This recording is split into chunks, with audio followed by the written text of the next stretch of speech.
Assalamualaikum warahmatullahi wabarakatuh.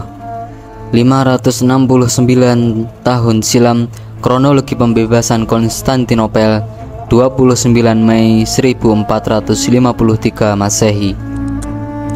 Tepat pada hari Selasa pada tanggal 20 Jumadil Ula 857 Hijriah atau bertepatan dengan 29 Mei 1453 Masehi atau 567 tahun silam, Sultan Mehmed II berhasil membebaskan kota Konstantinopel, pusat ibu kota Kekaisaran Romawi Timur Bizantium, sesuai dengan bisyarah kabar gembira Rasulullah SAW sekitar 8 abad sebelumnya.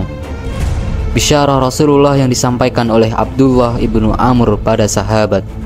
Abdullah bin Amr bin al-As berkata bahwa ketika kami duduk di sekeliling Rasulullah SAW untuk menulis, tiba-tiba beliau SAW ditanya tentang kota manakah yang akan dibebaskan terlebih dahulu, apakah kota Konstantinopel atau kota Roma? Rasulullah SAW menjawab, kota Heraklius terlebih dahulu, maksudnya Konstantinopel. Hadis riwayat Ahmad. Kalian pasti akan membebaskan Konstantinopel. Sehebat-hebat amir panglima perang adalah amirnya, dan sekuat-kuatnya pasukan adalah pasukannya. Hadis riwayat Ahmad. Sebagaimana diketahui masyarakat dunia, kota yang dibangun pada tahun 330 Masehi oleh Kaisar Theodosius, Konstantinopel merupakan salah satu kota terpenting di dunia yang memiliki benteng pertahanan yang tidak tertembus. Kota ini pun menjadi ibu kota Kekaisaran Romawi Timur Bizantium. Secara geostrategis dan geopolitik, kota ini menjadi benteng terkuat di dunia pada masanya, yang dikelilingi lautan dari 3 sisi sekaligus, yaitu Selat Bosporus, Laut Marmara, dan Selat Tanduk Emas Golden Horn Strait. Kota yang masyhur ini dijaga dengan rantai yang sangat besar, sehingga tidak memungkinkan untuk masuknya kapal musuh ke dalamnya. Betapa pentingnya posisi geografis Konstantinopel ini digambarkan oleh Napoleon Bonaparte dalam kalimat, "Kalaulah dunia ini sebuah negara, maka Konstantinopel inilah yang paling layak jadi ibu kota negaranya." Dalam perkataannya tersebut, Napoleon tampak mengungkapkan hasratnya terhadap kota yang letaknya strategis di jalur pertemuan antara benua Asia dan benua Eropa itu. Upaya futuhat pembebasan atas Konstantinopel telah dilakukan sebanyak 8 kali oleh umat Islam, 5 kali pada masa Umayyah, 1 kali pada masa Abbasiyah, dan 2 kali pada masa Utsmaniyah. Tercatat dalam sejarah, upaya pembebasan Konstantinopel dimulai pada masa Khalifah Muawiyah bin Abi Sufyan di tahun 48 Hijriah, tahun 669 Masehi. Pasukan Bani Umayyah yang dipimpin Yazid bin Muawiyah menyerang Konstantinopel untuk pertama kalinya. Yazid dikirim khalifah pertama dari Bani Umayyah, yang juga ayahnya sendiri, Khalifah Muawiyah bin Abi Sufyan, untuk membantu Fadlullah bin Ubaid al-Ansari dalam perang darat yang telah melewati musim dingin 668 sampai 669 Masehi di Kalkedon.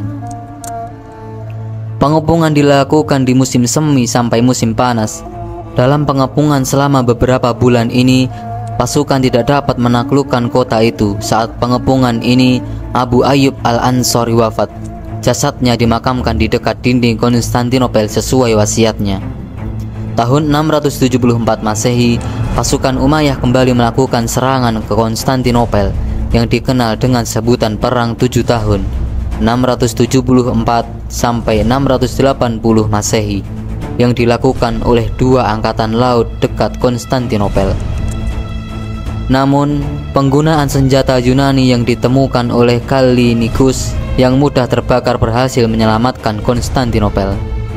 Upaya penaklukan kedua terjadi di masa Sulaiman bin Abdul Malik 98 Hijriah, di mana dia mempersiapkan pasukan besar di bawah komando saudara laki-lakinya, Maslamah bin Abdul Malik. Dia mengepung kota itu dari darat dan udara selama 1 tahun penuh, namun tidak membuahkan hasil. Upaya penaklukan ketiga dilakukan pada masa kekhalifahan Abbasiyah Harun ar-Rasyid pada tahun 190 Hijriah, masa kekhalifahan Abbasiyah. Selain itu pada masa Utsmaniyah, Sultan Bayazid I 796 Hijriah dan Sultan Murad II 824 Hijriah juga tercatat dalam usaha pembebasan Konstantinopel, namun belum juga berhasil. Akhirnya di bawah kepemimpinan Sultan Mehmed II atau juga dikenal Sultan Muhammad bin Murad atau Al-Fatih, Konstantinopel berhasil ditaklukkan dalam operasi pengepungan militer selama lebih dari 50 hari lamanya. Muhammad Al-Fatih dilahirkan pada tahun 833 Hijriah atau 1429 Masehi.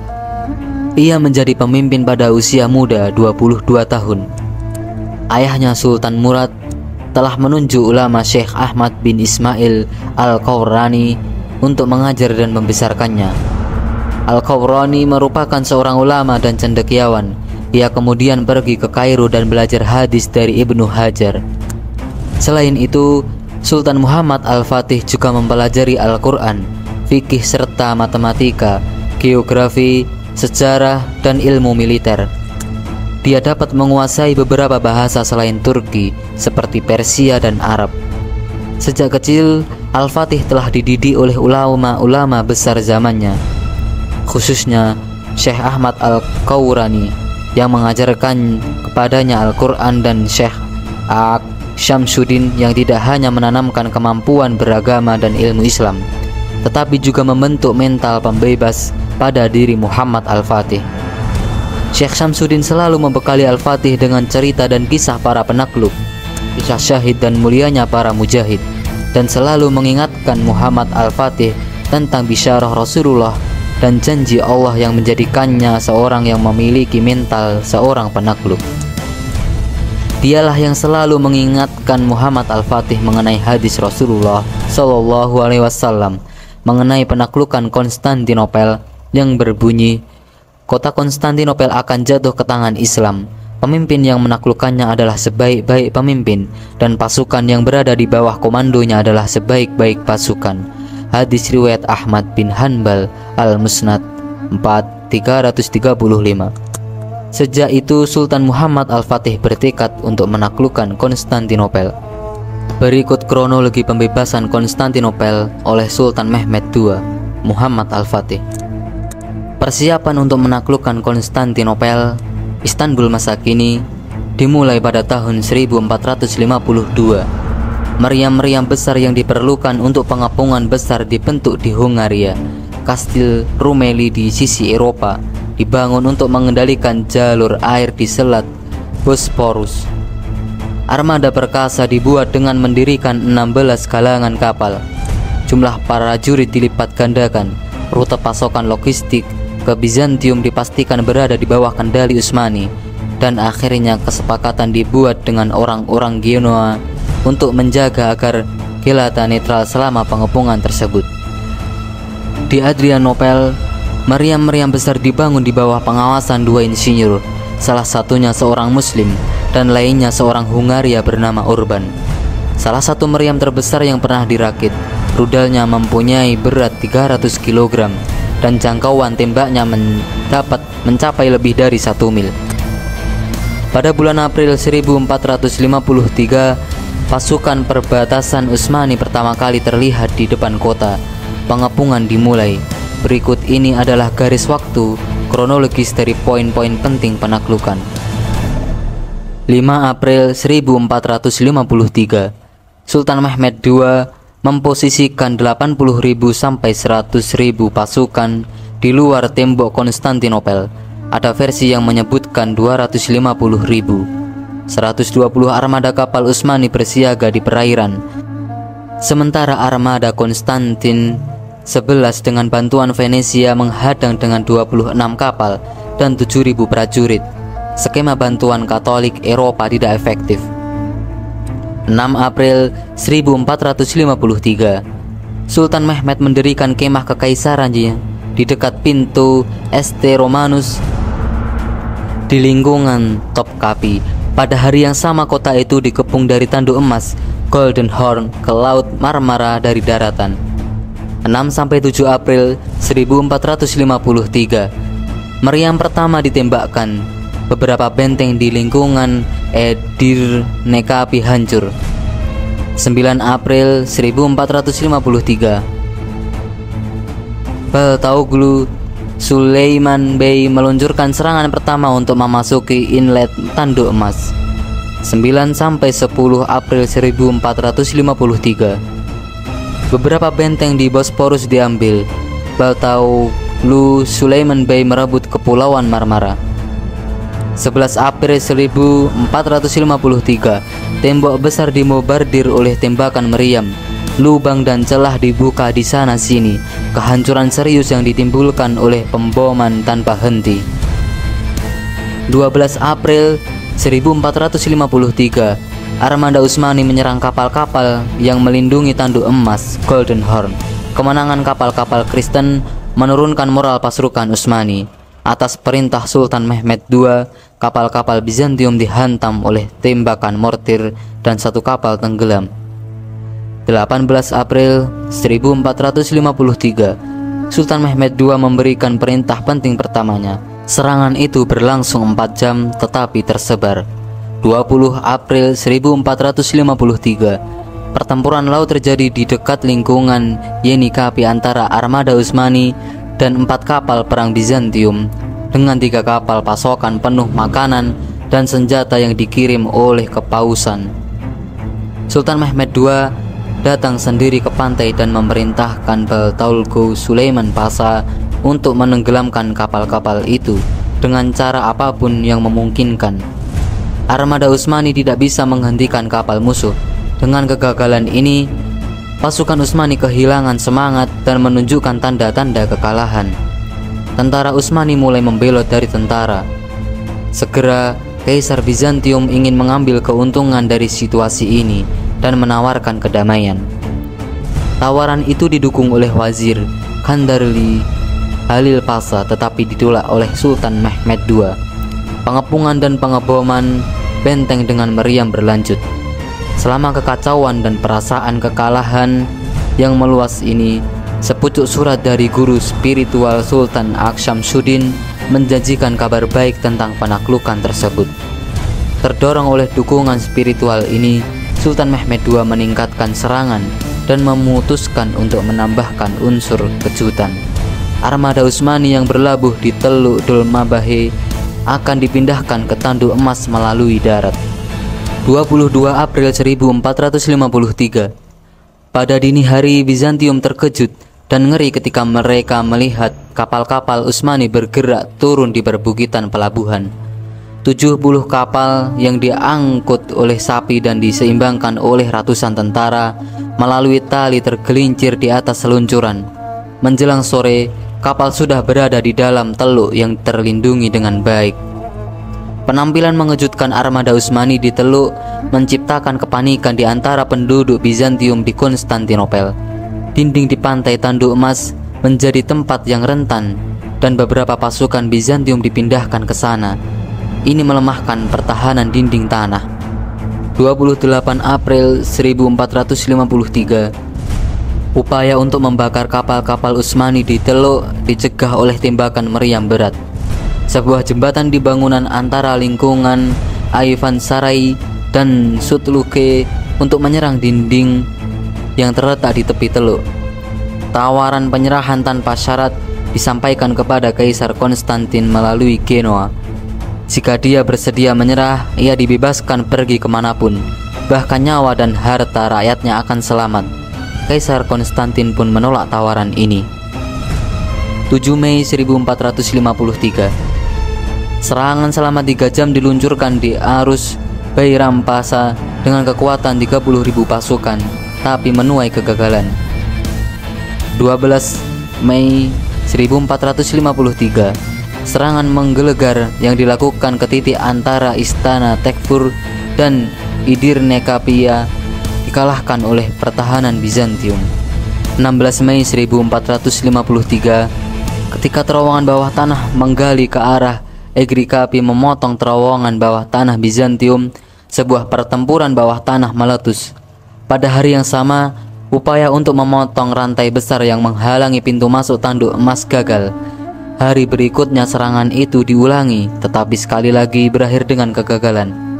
18 Mei 1453, pasukan Utsmani meluncurkan serangan lain dari arah lingkungan Topkapi dengan menggunakan menara kayu.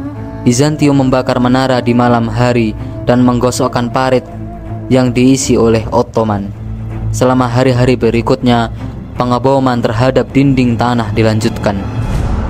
25 Mei 1453, Sultan Mehmed II mengirim Isfendiyar Beyoglu Ismail Bey sebagai duta besar yang menawarkan Kaisar Konstantin XI menyerah untuk yang terakhir kalinya. Menurut tawaran ini, Kaisar dan para pengikutnya dapat mengambil harta kekayaan mereka dan pergi kemanapun wilayah mereka inginkan. Warga yang memutuskan untuk tinggal dapat menyimpan barang, harta, dan tanah milik mereka. Tawaran ini juga ditolak Kaisar Konstantin XI. 26 Mei 1453, berhembus rumor negara-negara Eropa dan terutama Hungaria berencana untuk mengerahkan pasukan mereka untuk membantu Bizantium kecuali pengepungan itu berakhir. Setelah mendengar desas-desus ini, Sultan Mehmed II mengumpulkan dewan perangnya. Dalam pertemuan itu, Kandarli Halil Pasha dan faksinya membela posisi mereka sebelumnya, yaitu mengakhiri pengepungan. Sultan Mehmed II dengan gurunya Jaganos Pasha, gurunya Syekh Ak Syamsuddin, Mullah Ghurani, dan Mullah Husrev menentang gagasan menghentikan pengepungan. Mereka memutuskan untuk melanjutkan perang dan Jaganos Pasha ditugaskan untuk melakukan persiapan. 27 Mei 1453, serangan mobilisasi umum besar-besaran dilancarkan pasukan Utsmani. 28 Mei 1453, tentara Utsmani menghabiskan hari itu dengan beristirahat dan mempersiapkan serangan hari berikutnya. Ada keheningan di antara para prajurit. Sultan Mehmed II memeriksa pasukan dan mendorong mereka untuk melakukan serangan besar. Di sisi lain, upacara keagamaan diadakan di gereja Katedral Hagia Sophia. Kaisar Konstantin XI mendesak warga sipil untuk berpartisipasi dalam pertahanan. Ini akan menjadi upacara kekaisaran Bizantium terakhir. 29 Mei 1453, Sultan Mehmed II berhasil menaklukkan Konstantinopel. Para peleton diposisikan untuk serangan itu. Sultan Mehmed II memberikan perintah untuk menyerang pada tengah malam. Di dalam Konstantinopel, sementara para prajurit mengatur perang, orang-orang memenuhi gereja. Tentara Utsmani melancarkan serangan terakhirnya. Serangan pertama dilakukan oleh infanteri dan diikuti oleh tentara Anatolia. Ketika 300 tentara Anatolia terbunuh, Janissary memulai serangan mereka. Dengan kehadiran Sultan Mehmed II, pasukan Utsmaniyah termotivasi dan pertarungan tangan kosong pun dimulai. Seorang prajurit muda, Ulubatli Hasan, yang pertama kali mendirikan bendera Kesultanan Utsmani di dinding tanah Bizantium, ia mati syahid. Setelah mendobrak pintu masuk, pasukan Janissary berhasil memasuki lingkungan Belgrad Kapi dan bertempur sengit di Edirne Kapi. Akhirnya pertahanan Bizantium runtuh. Kaisar Konstantin terbunuh dalam pertempuran jalanan. Pasukan Utsmani berhasil masuk dari segala penjuru arah dan menghancurkan pertahanan Bizantium sepenuhnya. Menjelang siang, Sultan Mehmed II memasuki kota. Dia langsung pergi ke gereja Katedral Hagia Sophia dan memerintahkan untuk mengubahnya menjadi masjid. Nama Konstantinopel diubah menjadi Islambol, yang artinya masuk Islam sepenuhnya atau Islam secara keseluruhan. Selama kurun 1453 hingga 1923, Istanbul berfungsi sebagai ibu kota Daulah Aliyah Utsmaniyah. Pada masa kini, era nation state atau negara bangsa, Istanbul menjadi bagian dari wilayah Republik Turki.